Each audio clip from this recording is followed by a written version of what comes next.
Good morning. My name is Iseult Byrne and I'm the CEO of the Dublin City Council Culture Company. I'm delighted this morning to welcome the Lord Mayor of Dublin, Hazel Chu, to open this event. Hi folks, welcome everyone to this official launch of the Dublin Cultural Map. Delighted to be here today to open this virtual experience to tell you what we've been doing. Culture is a real asset for the people of Dublin as well as for the City Council. It shows Dublin as a very diverse and creative space when it comes to culture. We also know that the artists and makers can make a real difference to the cities and neighbourhoods that they live in. And this project is a great way of amplifying the artists that live and work in your area. And this is where we really need to support everyone. We're all in this together and we want to make sure that our artists and creatives know that we are there to support them. I'm personally really excited about how this project can help realise the ambitions of the City Council for planning for culture in the city. I applaud the work of Dublin City Council and of the Culture Company in making this ambitious project a reality over the last number of years. This project is so great mainly because it's accessible by both the public and by planners as well to understand and know where our cultural spaces are. I am really looking forward to making use of it as an elected representative, but also a resident of the city. I'm a mother. I happen to bring my little one out quite regularly. I like to meet my friends. A lot of them work in the creative sector, and this is why it's really important. It's a great way of showcasing the amazing creative talent that we have in the city and also the work that goes into a lot of our cultural space as well. Thank you so much for that. And I'd also like to invite Owen Keegan, the Chief Executive of Dublin City Council, to formally open the event. Thank you for joining us for the launch of Dublin City Council's Cultural Audit and Map. I'm Owen Keegan and I'm Chief Executive of the City Council. The City Council has always recognised the importance of culture in our city. Our 5-year cultural strategy acknowledges the impact of culture on all aspects of city life, including the economy, education, tourism and community. As a local authority, our focus is to position culture, creativity and creative industries as central to Dublin's quality of life, reputation and global competitiveness. The City Council invests heavily in cultural assets for the city to make culture visible and available to everyone who uses it. We are working to increase cultural participation and practice by developing partnerships and by planning and delivering improved cultural infrastructure throughout city neighbourhoods. We continue to work to increase the resources available for cultural expression through public and private investment and as part of the social and economic development of the city. To make effective plans for any city, we need to understand as much as possible about the landscape in which we operate. And so this project, developed as a direct result of the City Council's cultural strategy, will add to our knowledge base, directly informing the decisions that will be made by City Council departments and elected members in planning the economic and social development of the city. As we are about to embark on the preparation of a new city development plan, this information resource will be a useful tool, providing access to knowledge and real-time data about culture in the city. The Cultural Audit and Map is a major step forward for us and will change how we plan for the future.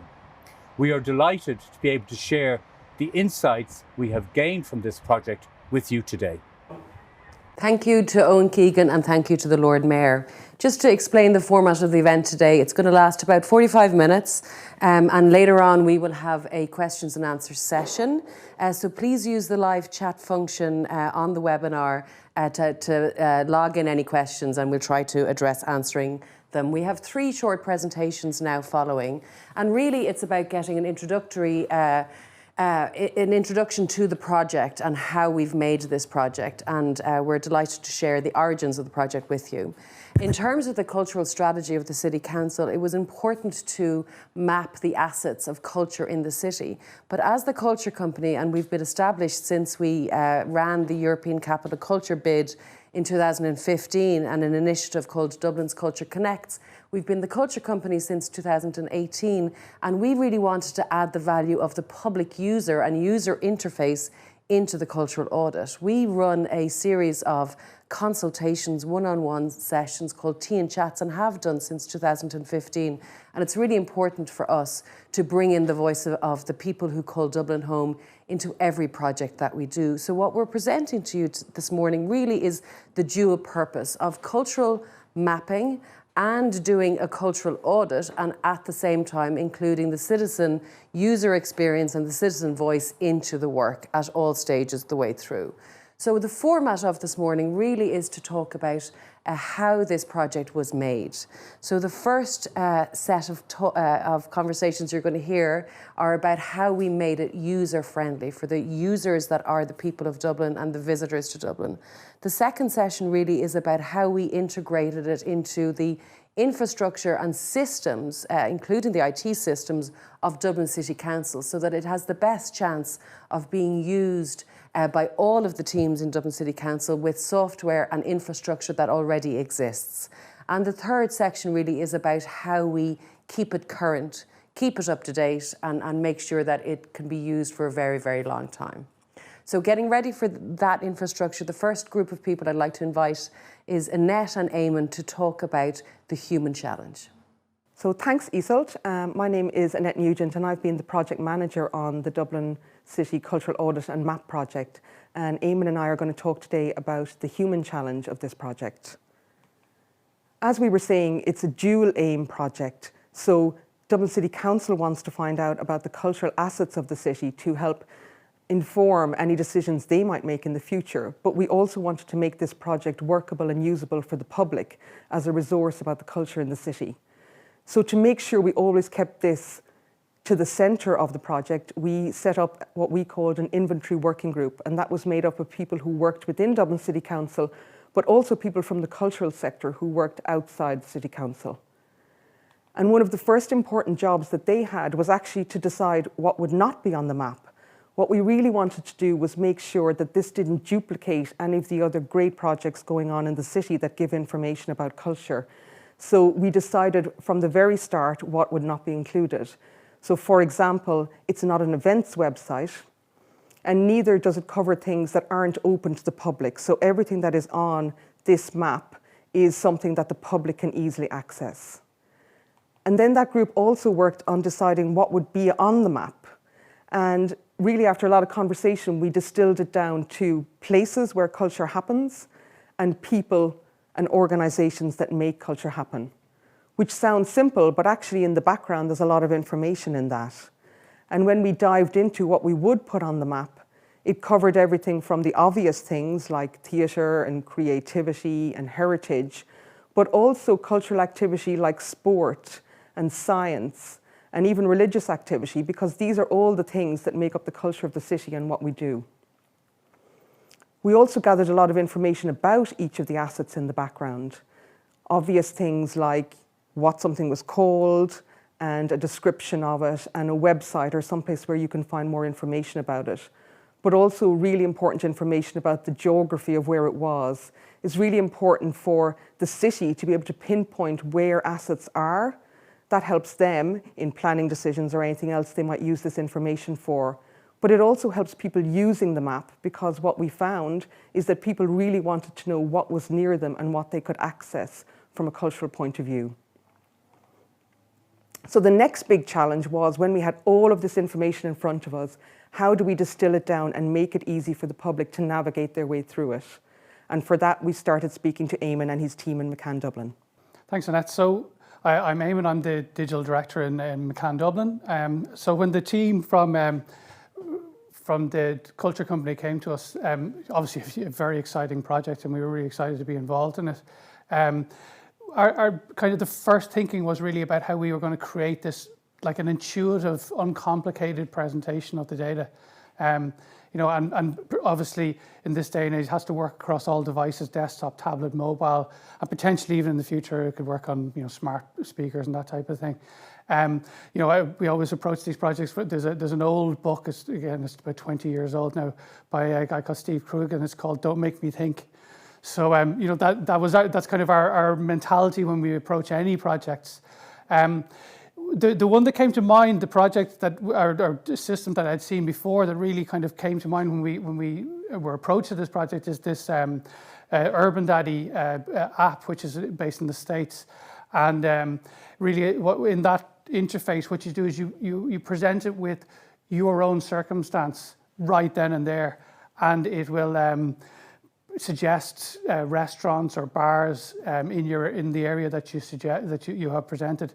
And it's very much where it kind of works very well is that it's you're not kind of learning an interface. You're basically just telling it what your circumstance is, and it's giving you results based on that.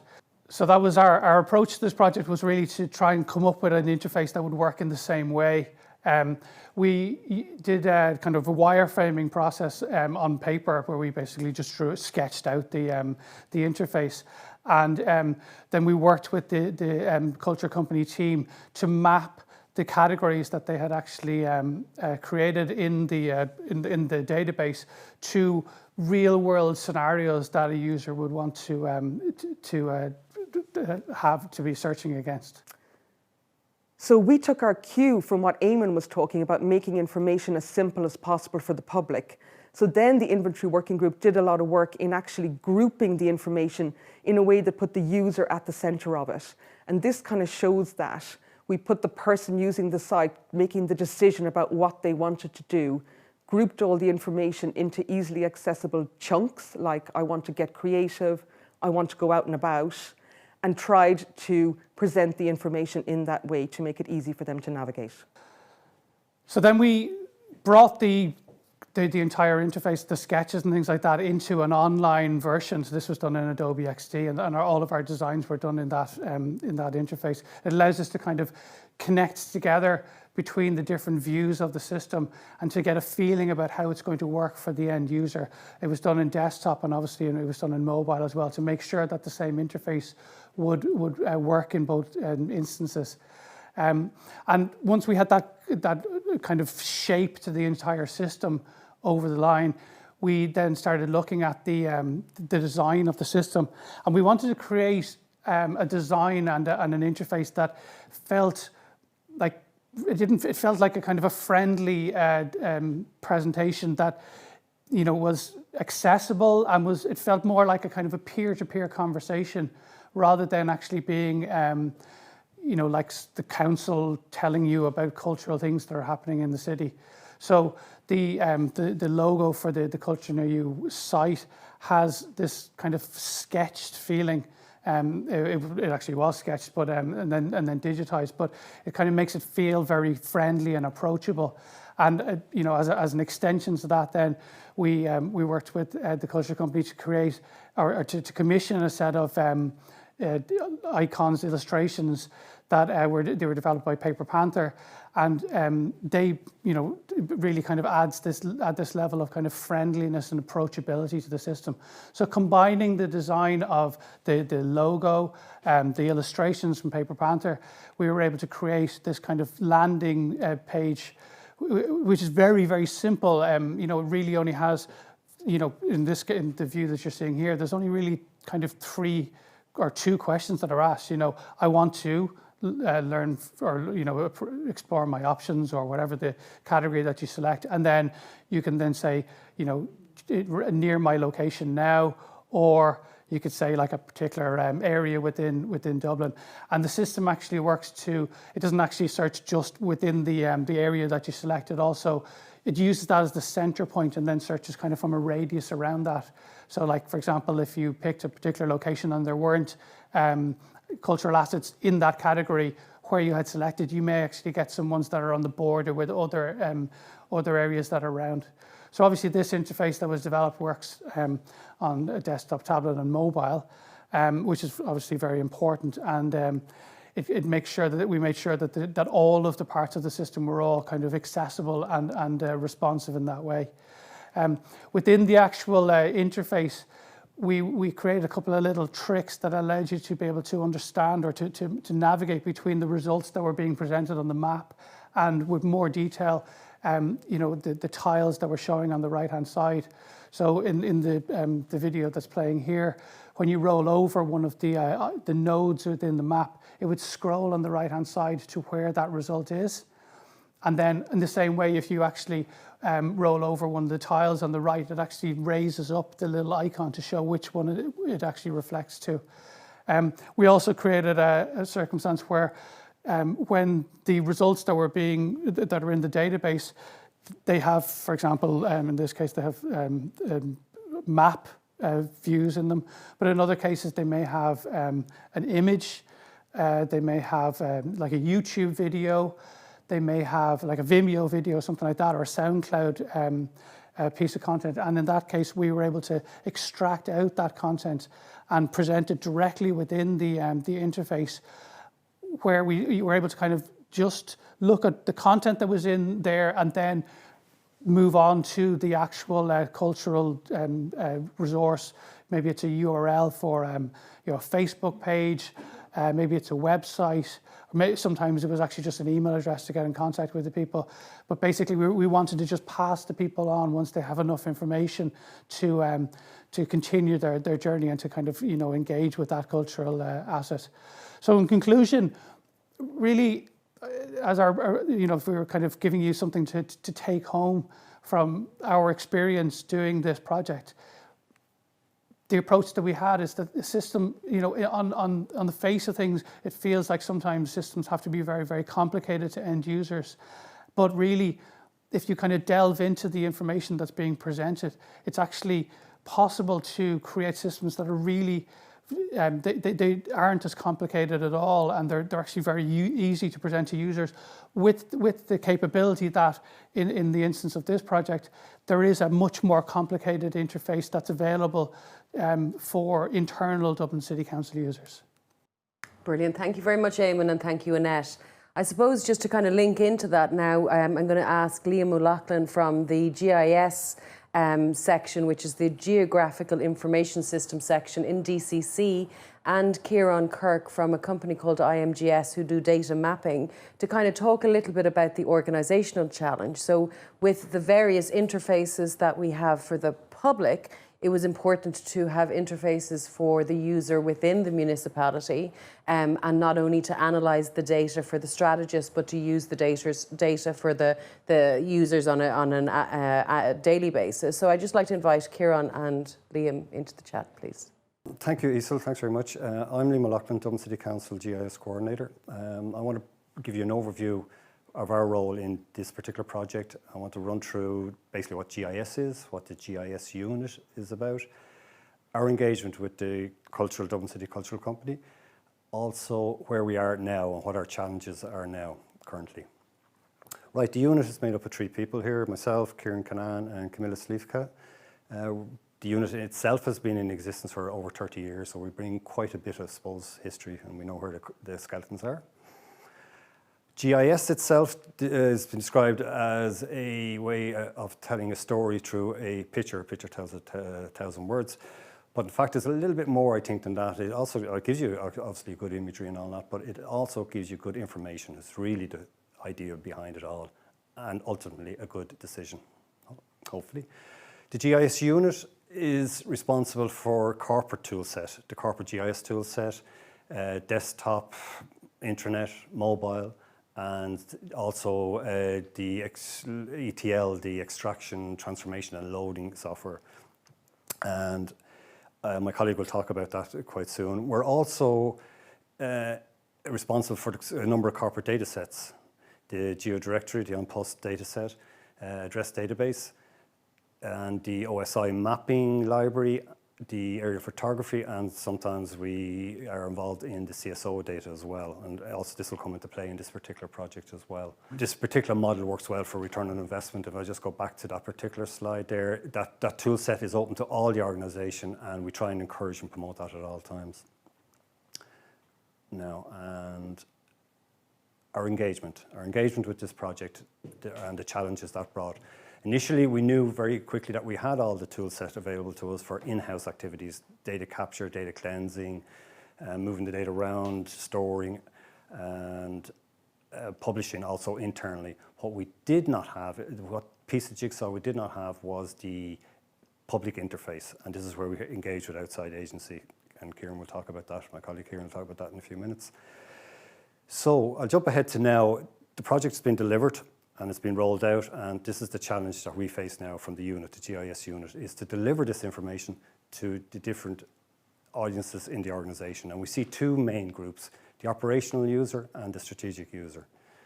The operational user would be looking at this particular environment here, where we have over or under 1,000 different layers of information, now including cultural activities. And in particular, this information, alongside like with planning applications and other layers, it's live. It's been updated daily or weekly, and it's always a live picture of exactly what's going on in the organisation. It's quite useful for somebody going out to site to visit, well, what's near me, before they go out, run off for print or investigate at their desktop. Quite a useful tool there. There's searches for the address database in there as well. The second category is the strategic user, and to facilitate them, we've developed this in particular environment based on the feature analyzer. It's one element of the overall Map Enterprise application that we are supporting. In this particular scenario, we've linked the cultural activities in with the Dublin committee areas, Dublin administrative areas, also with the EDs. And from that, we can also link in all the CSO information, which is literally what we're at the moment. Also, you'll notice there for some of the graphs, there's a timeline on it as well, which is a very useful tool. So you can see cause and effect, where investment is put into a particular area and how it affects that area. You can go back in time, see how it was before the investment went in. So they're the two audiences we see, and that's our current challenge today. So thank you very much, and I'll hand you over to Kieran. Thanks, Liam. Good morning, everybody. My name is Kieran Kirk. I'm the Operations Director with IMGS. IMGS have been working with Dublin City Council for the best part of 2 decades. So we provide the platform and the software that Liam has been discussing as the internal system, and we were happy to be supporting the development of such a great innovative solution as the Cultural Map and the Culture Near You map. Our solution was made up of 2 main components that we represent here in Ireland. One was data integration from Safe Software FME, and the second was the mapping and the workflow management from Hexagon Geospatial using Map Enterprise. So these 2 platforms meant that we could make sure this innovative project could be brought together. When the culture company came to us, what they said to us was they wanted more than just technology. They wanted an experience. They wanted to make sure the citizens of Dublin were able to access this critical information easy and in any way that they wanted. They wanted to be able to provide culture near you, wherever you are. If you're a citizen of Dublin, that you're able to get this information. If you're a visitor to Dublin and you're outside and you had your mobile phone, that you're able to find the culture near you. So we wanted to, when this project, go further than just providing the technology stack, but providing an experience, and also making sure that this valuable data was secure, governed, and brought into both the systems internally in Dublin City, but also made available to members of the public in an easy to consume way. And for a company like myself, and me and Liam have worked together for a long time, we started off when you were putting maps on PCs and big workstations.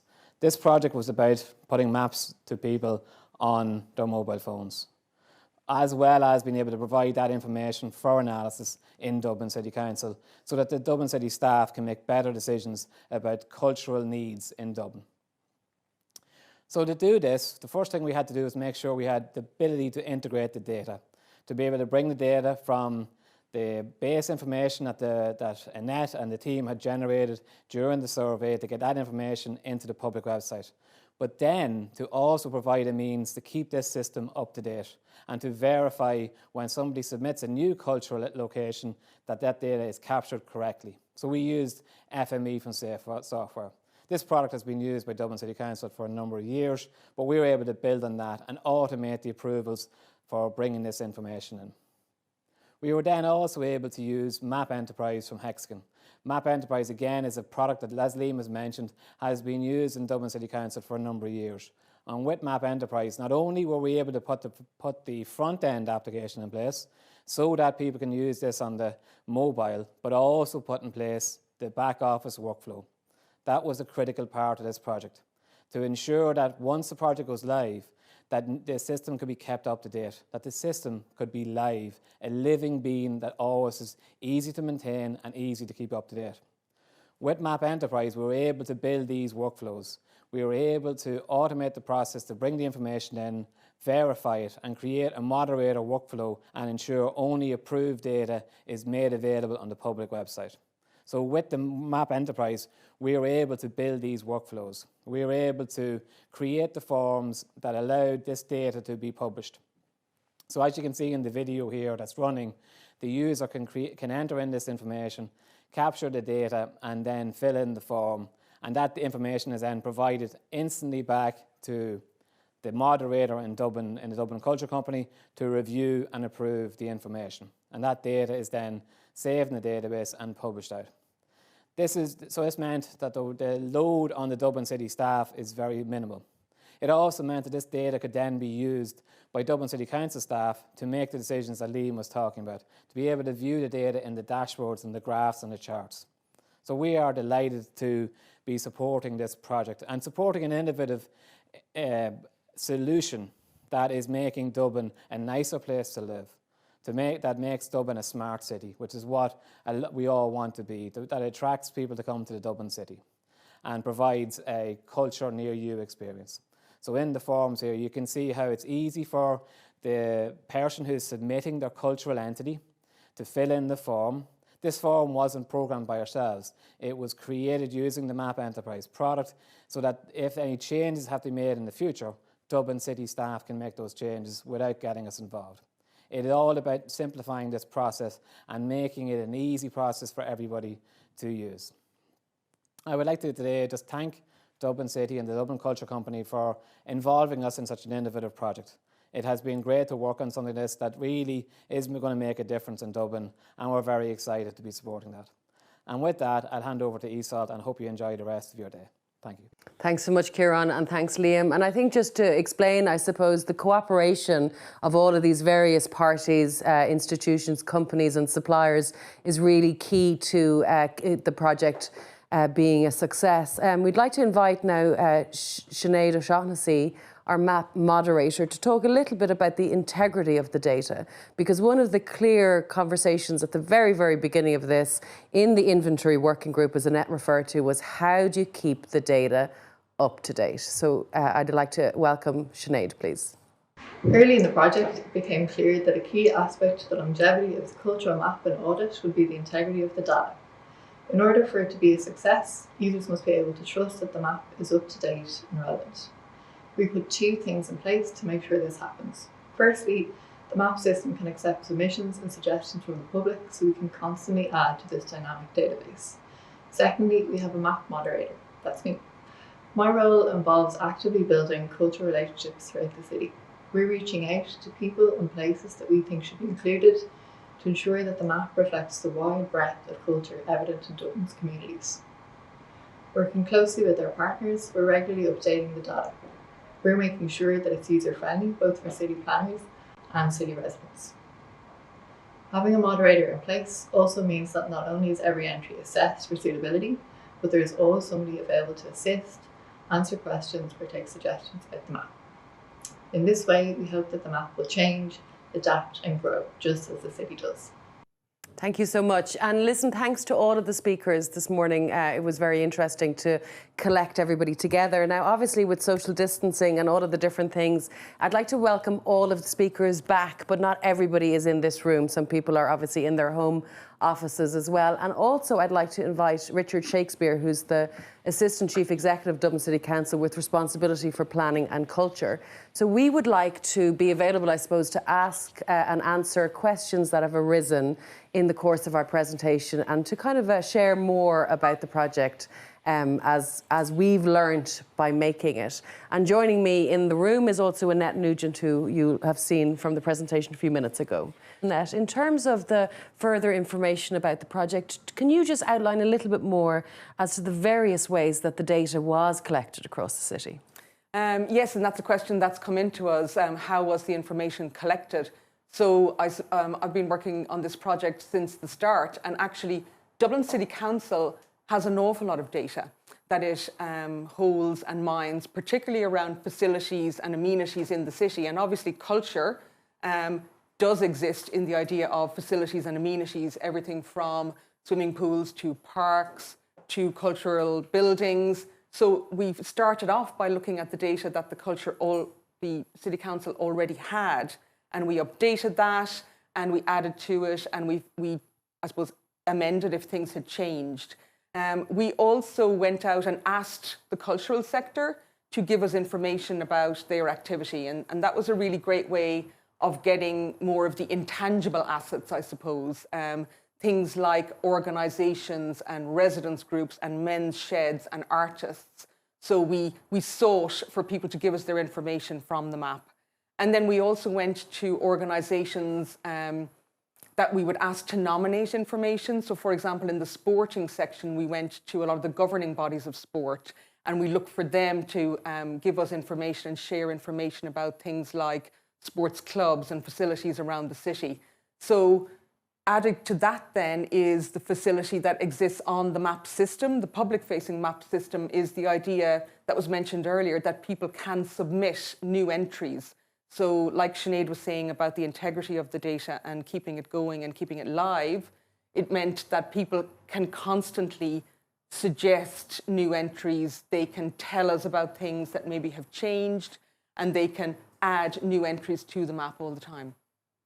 Yeah, and I just see other questions coming in on the chat as they're kind of skimming through them. I suppose one of the questions a few people are asking is about being able to replicate this kind of a project in other cities around Ireland, around other places. But I might just chat to Annette about what we learned. I mean, one of the key decisions was really to try and use the infrastructure technically that the City Council was already using. The idea that GIS is on everybody's desktop in Dublin City Council really meant that it was an important choice for us to work within GIS and Map Enterprise in order to achieve that. This was an important infrastructure for us so that we didn't have to invent new smart technologies to address a technical scenario. So it was really important to be user-friendly and to work with existing infrastructure. And I guess,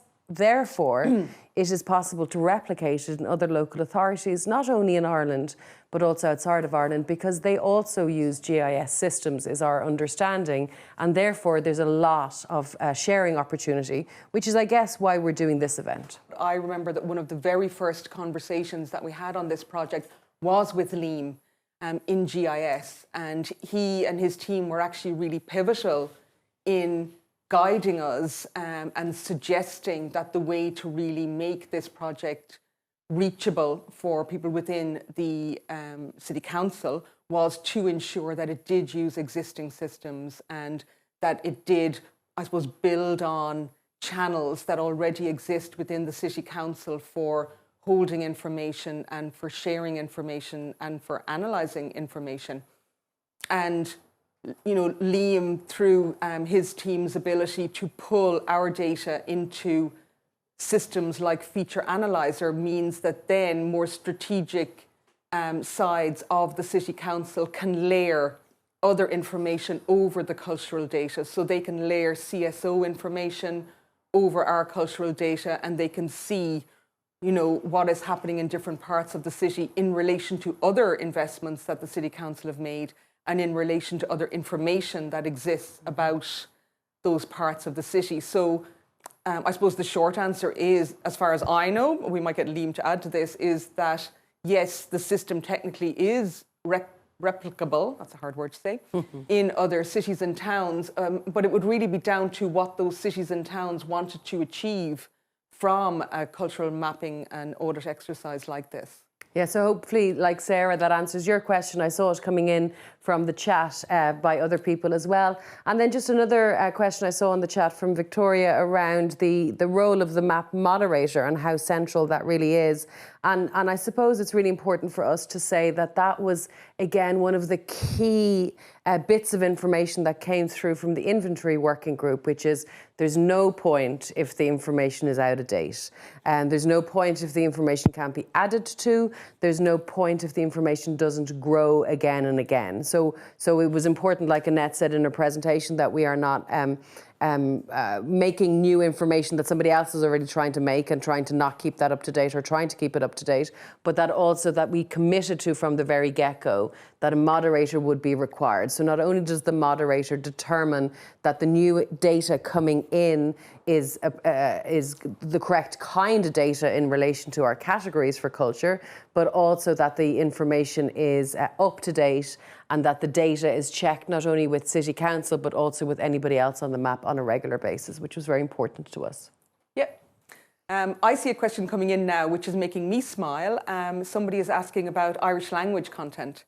And yes, if we receive submissions in the Irish language, we absolutely, they will appear on the map in the Irish language. Actually, Kieran, I don't know if Kieran will remember this, Kieran and Garrett, his colleague, might remember that we had a whole issue at one stage about making sure that special characters could be accepted into the system. So I think somebody called Sinead posted something and all of a sudden we realised the system was having a little bit of a burp with the fada, and there was, the guys were amazing, came in, and we realised, well, it's not only fadas, but actually lots of special characters exist in the city now, whether they are from, Polish names or anything. There are over 100 languages being spoken in the city at the moment. So yes, the system is absolutely able to accommodate fadas and the Irish language, and indeed any other language that you want to put something up in on the map. So maybe Annette, if you could start with the first question that's come in through the chat. Yes, there's some interesting questions coming in already, and this one in particular has caught my eye. And I'm going to direct this towards Richard, if that's okay. Somebody is asking, given the role of culture and how culture is being talked about even internationally as playing a major role in the post-pandemic recovery, that Dublin appears to have been ahead of the game in initiating a project like this. Starting this a number of years ago. So I suppose, Richard, where does culture sit for you in the City Council and, its place in what the City Council is thinking about and its importance? Richard, would you like to talk about the role of culture in the City Council and why it is important for future planning? I suppose, basically, I'd look at it, city what we've learned is intrinsic to the life and vitality of the city. Culture is everywhere around us, and it was strange that we didn't have anything that was mapping that out for us. So it was great that this project took off and enabled us, to provide a service for the citizens and the visitor to the city in terms of what's around you and what potentially can be done.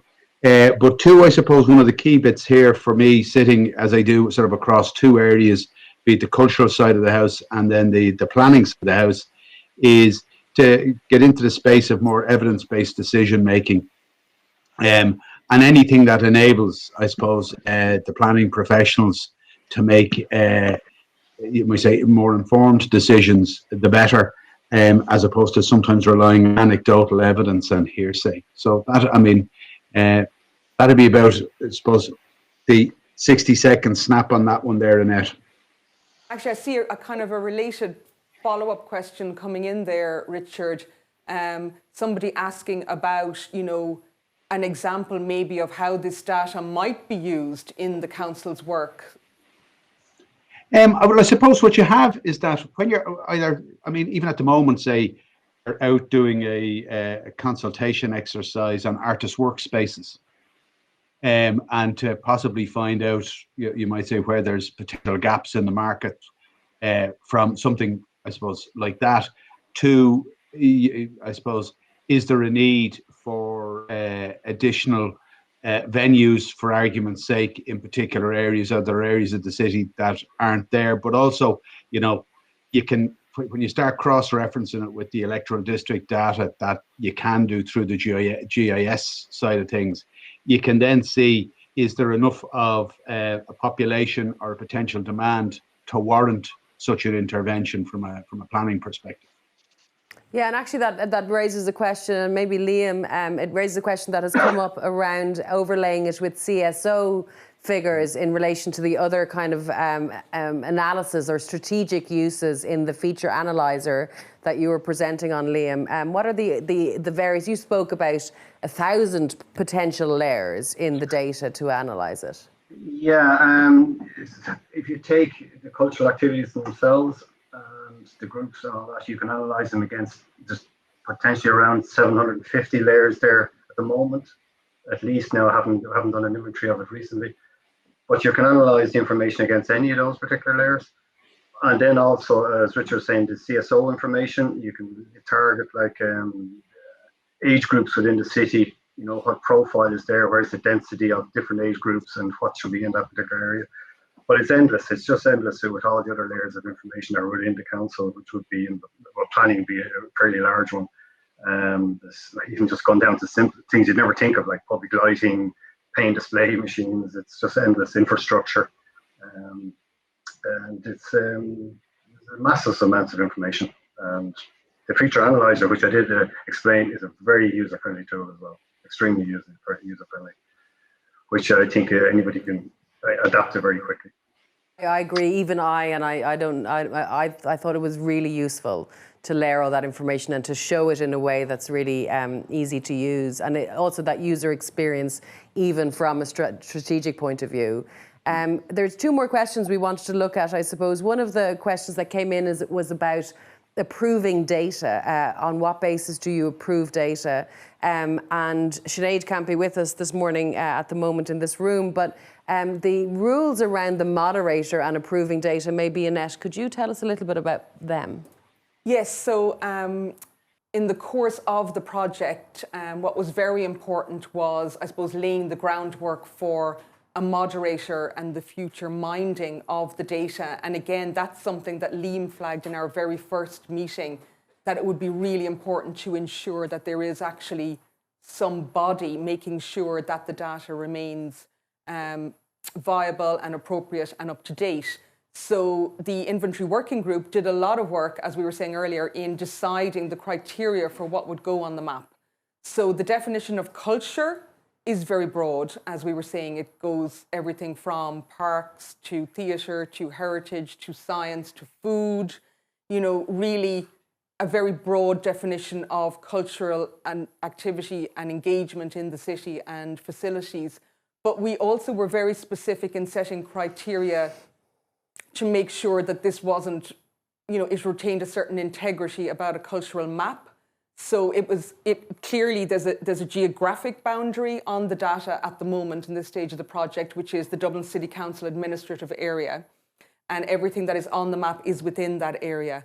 But also everything is publicly accessible. So if something is, you know, compulsory, or you can only access it if you know, for example, I don't know, activity that took place in a nursing home or in a school, that's not part of the map. It's information that the public can access. Also, events are not included. So anything that's time delineated is not on the map. So to give an example, Dublin Theatre Festival as a cultural organisation based in the city is on the map, but an individual show that they might be presenting is not. Or a community centre is on the map, but the exact range of activities that they have going on is not. And that was really important.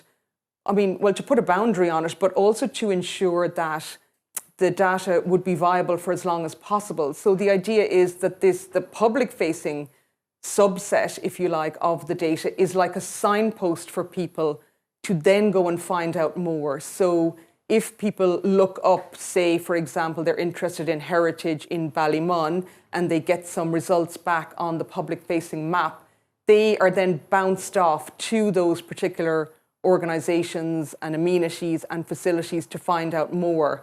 So then the map itself is not in the business of, I suppose, updating minutiae, but keeping a kind of a bigger, broader picture on culture in the city and signposting people off in the direction that they're particularly interested in. So we hope, I suppose, that gives a bit more of an answer to that question. There's a lot of thought went into various stages of the planning for this project. So we're really delighted to share as much as we can around those, but there will be questions that will remain unanswered. So we're happy to follow up with them kind of at a later point. And there's two questions that have come in around looking at other cities. And I think, Eamon, you spoke a little bit about that in your presentation around looking at other examples. Can you say a little bit more about what other cities you might have looked at who were devising public-facing cultural audits or similar? Yeah, so like the one that I mentioned in the presentation was the Urban Daddy system, which actually covers. It is a private enterprise, but what they started off doing was actually just like an email every week, like a newsletter. So that's kind of a real lo-fi solution that they came up with maybe 10 years ago or more even. But then they devised this mapping system. So that actually covers like 10 or 12 cities in the States at this stage. And then there are a number of similar types of endeavors that are happening around the UK, particularly, which would be, they actually do, in a lot of cases, they cover off, events as well, because they would probably be connected with a kind of a more holistic, like a tourist's remit. So particularly places like Bristol and London have one that we kind of looked at as how they had actually approached the interface that they were presenting. And as I mentioned when I was in the presentation, it was this idea of creating an interface that would be very simple to use, but would actually and deliver users just with the information that we need to hold for, like, to kind of make sure that people have found what they were looking for, and then sending them off for the rest of that info in the on the actual the resources in question.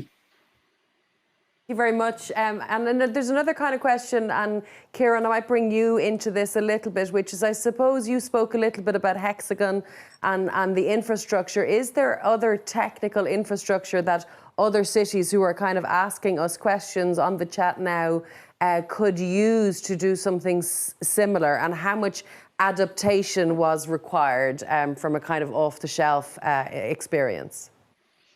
Yeah, it can be. So we took the core technology, and then everything else was done using configuration. So the workflow, which Annette talks about, and the moderator process, all that was generated using what we call these workflows, which we could configure to be specific to Dublin City Culture's needs. For then other agencies, they could take that solution pretty much as it is and then tweak it for themselves to build these kind of workflows. So then it can be easily customized and updated for every agency. So actually the great thing is the solution is a lift and shift type solution and can be easily adapted for other uses. So we definitely tried to in this project to avoid hard coding and avoid making a completely bespoke system that was just Dublin culture while still meeting the needs of the culture company. Great, fantastic. That's really, really interesting. I think we've kind of gone through a lot of the core elements of the questions, and not necessarily every single question, but I hope we've addressed some of the questions that arise. We'd be delighted to follow up further with anybody who was joining this webinar about any specific questions. We're really interested, I suppose, to share our learnings, all of us who are on this panel and chat, to help provide good information infrastructure for culture in cities, because we think it's useful not only for the local authorities, but for cultural organisations and for the users in the city who live there and access culture, especially in these times. So on that note, I would like to say thank you to everybody here and thank you to the panel, and we'll see you soon, and mind yourselves. We need your help to put all of Dublin's culture on the map, literally. We're building a map of Dublin City that charts the spaces, places and people that make this city's culture so unique.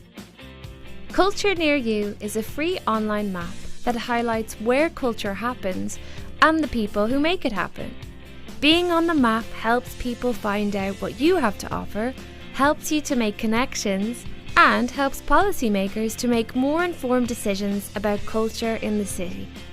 If you're working in the arts, heritage, community, sport, recreation, the environment, science, or something similar, we want to hear from you. Whether you're an organisation or a place, a voluntary group or an individual maker, we want to make sure you're counted as part of Dublin's culture. Put yourself on the map by submitting an entry today. It's easy. Just visit dublincity.ie/culture near you and tell us who you are, what you do and where you do it. You are what makes this city great. So go on, make your mark.